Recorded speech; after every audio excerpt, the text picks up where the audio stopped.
হ্যাঁ, সকলে ঠিক ধরেছে। আমরা যাচ্ছি পাগলাখালি পাগলা বাবার মন্দির, মানে একটি জাগ্রত মন্দির, যে মন্দিরে আমরা প্রত্যেক বছর, এবছর দিয়ে 4 বছর আমরা যাচ্ছি। রাস্তা কি সুন্দর পরিষ্কার, চারিপাশে চাষের জমি। এই পাগলাখালি পাগলা বাবার মন্দিরটি চারপাশে প্রাকৃতিক সৌন্দর্যের মাঝখানে অবস্থিত। খুব মজা হয়। আমরা ওইখানে ভান্ডারা দিই। আমরা ঠাকুর মশাইকে দিয়ে রান্না করিয়ে নিরামিষ প্রসাদ সবাইকে বিলি করি, সবাইকে খাওয়াই।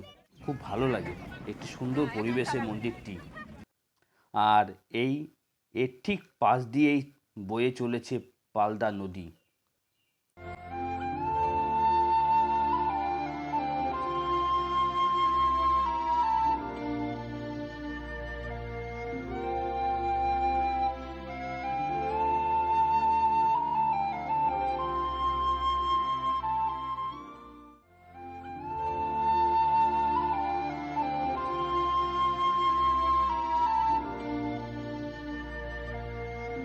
দেখুন, মন্দিরে অলরেডি চলে এসেছি। যদিও এই মন্দিরটি অন্যান্য দর্শনীয় স্থানের মতো এত বিশাল নয়। খুব ভালো লাগছে। আমরা পাগলাখালি মন্দিরে এসেছি, খুব আনন্দ হচ্ছে। মেনু হচ্ছে খিচুড়ি হচ্ছে, আলুর দম হচ্ছে, পায়েস হচ্ছে, আরও অনেক কিছু। খেতে বসলে বুঝবে। হ্যাঁ, সবাই চলে আসুন।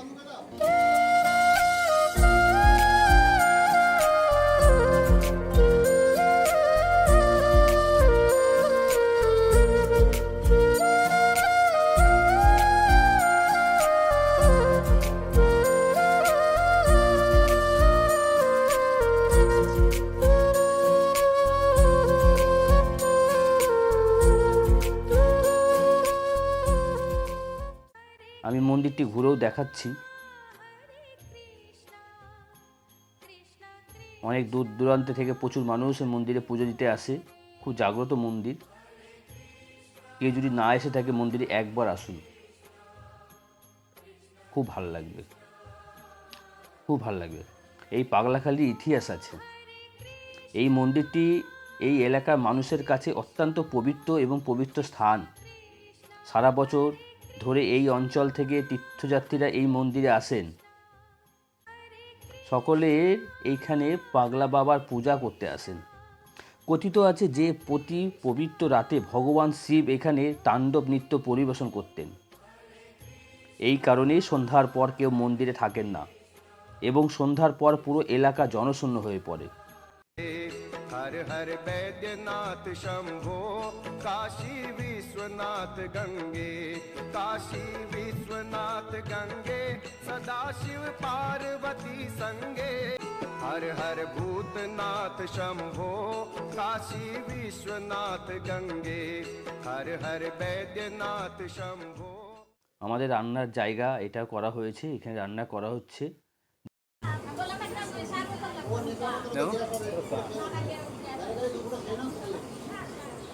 দেখুন, ওই যে বলেছিলাম না, মন্দিরের পাশ দিয়ে সুন্দর চাষের জমি, মনোরম পরিবেশ। হ্যাঁ, এই মন্দিরে কখন এবং কিভাবে পুজো করা যাবে সেটাও আমি এই ভিডিওর মাধ্যমে বলে দেবো সবাইকে। এই মন্দিরের প্রবেশের জন্য কোনো প্রবেশ মূল্য নেই এবং আপনি যে কোনো দিন এই মন্দিরে যেতে পারেন, যে কোনো দিন এই মন্দিরে যেতে পারেন। তবে এই মন্দিরে মেলা প্রতি সপ্তাহে সোমবার এবং বৃহস্পতিবার অনুষ্ঠিত হয়।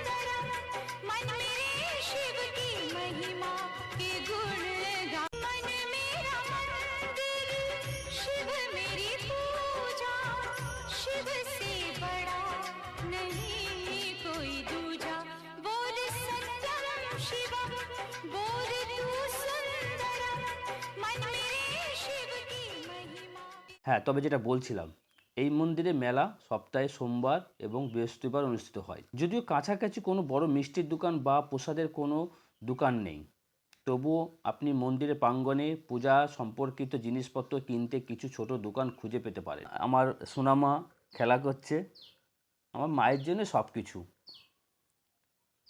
আমার মা খুব আনন্দ পায় এই মন্দিরে। ঠিক পুজো দেওয়ার আগে আগে মা মনে করিয়ে দেয়, বাবা এবার পাগলাখালী মন্দিরে যাবে কবে। এবং এখানে প্রচুর মানুষ আসে, তারা ভান্ডারা দেয়, প্রচুর রান্না করে মানুষকে খাওয়ায়। যেমন আমরা যাই প্রত্যেক বছর, এবার 4 বছর যাচ্ছি, রান্না করে এই প্রসাদটি সাধারণ মানুষের কাছে বিলি করব, খাওয়াবো, প্রাণ ভরে খাওয়াবো। আপনি চাইলে সপ্তাহে যে কোনো দিন যে কোনো সময় পূজা দিতে পারেন। পাগলাখালী পৌঁছানোর দুটি সহজ উপায় আছে। যদি আপনি শিয়ালদা থেকে ট্রেনে আসেন তবে আপনি মাঝদিয়া রেল স্টেশনে দিয়ে আসতে পারেন, অথবা আপনি কৃষ্ণনগর স্টেশন দিয়ে আসতে পারেন। কিভাবে কৃষ্ণনগর হয়ে পাগলাখালী পৌঁছাবেন? শিয়ালদা স্টেশন লাইনে ট্রেনে আপনি শিয়ালদা থেকে ট্রেনে চড়ে শেষ স্টেশন কৃষ্ণনগর পৌঁছাবেন। কৃষ্ণনগর থেকে বাস বা অটো ধরে ভীমপুর সাকদা বাস স্ট্যান্ডে নামতে হবে। কৃষ্ণনগর থেকে ভীমপুরের মোট দূরত্ব 19 কিলোমিটার। পৌঁছাতে প্রায় 35 মিনিট সময় লাগে। বাসে ভীমপুরে ভাড়া 20 টাকা। তারপর ওইখান থেকে ছোট্ট একটা টোটো, এখন টোটো হয়েছে, টোটো বা অটো করে আপনি সোজা পাগলাখালী মন্দিরে আসতে পারেন। এখানে আমাদের সাথে যারা যারা যায় সবাই মিলে আমরা আনন্দ করে খাবার পরিবেশনা করি। এখানে দেখতে পাবে এক এক করে সবাই পরিবেশন করবে, খুব ভালো লাগে। একবার সবাইকে বলবো একটু কষ্ট করে আসুন, দেখুন কি সুন্দর একটি জায়গা, মন ভরে যাবে, মনে হবে এই মানব জন্মে একটা খুব পুণ্যি কাজ করলাম বা ভালো কাজ করলাম। দেখুন ওইখানে আমার ছোটো মামা শ্বশুর আছে, মামি শাশুড়ি আছে, সকলে তারা পরিবেশন করছে। এটা আনন্দ, এই যে কী আনন্দ বলে প্রকাশ করা যাবে না। তবে এখানে আসতে হবে। কেন মানুষ ভক্তরা এই মন্দিরে আসে সেটা আপনাদের সবাইকে জানতে হবে। না আসলে এখানে বুঝতে পারবেন না এই মন্দিরে কী আছে। আমিও জানতাম না, যখন প্রথমবার গেলাম তখন জানতে পারলাম, দিয়ে এবার 4 বছর যাচ্ছি। আমিও লেগে পড়েছি প্রসাদ দিতে। খুব ভালো লাগে, খুব ভালো লাগে। তাই বলবো সবাইকে একবার সময় করে মন্দিরে আসুন সপরিবারে, দেখুন মন ভরে যাবে। আবারও আসতে ইচ্ছা করবে এই মন্দিরে। যেমন সুন্দর পরিবেশ, তেমন মন্দিরের পরিবেশ, তেমন এই মন্দিরে ভক্তদের তাদের চলাফেরা বা এই যে আনন্দ করে বসে প্রসাদ খাওয়া, আপনি ভাবতে পারবেন না যে এখানে কী জিনিস। বসতে জায়গা দিতে হয় না, আসন পেতে দিতে হয় না। এই প্রসাদ খাওয়ার জন্য ভক্তরা তারা মাটির উপরে বসে পড়ে।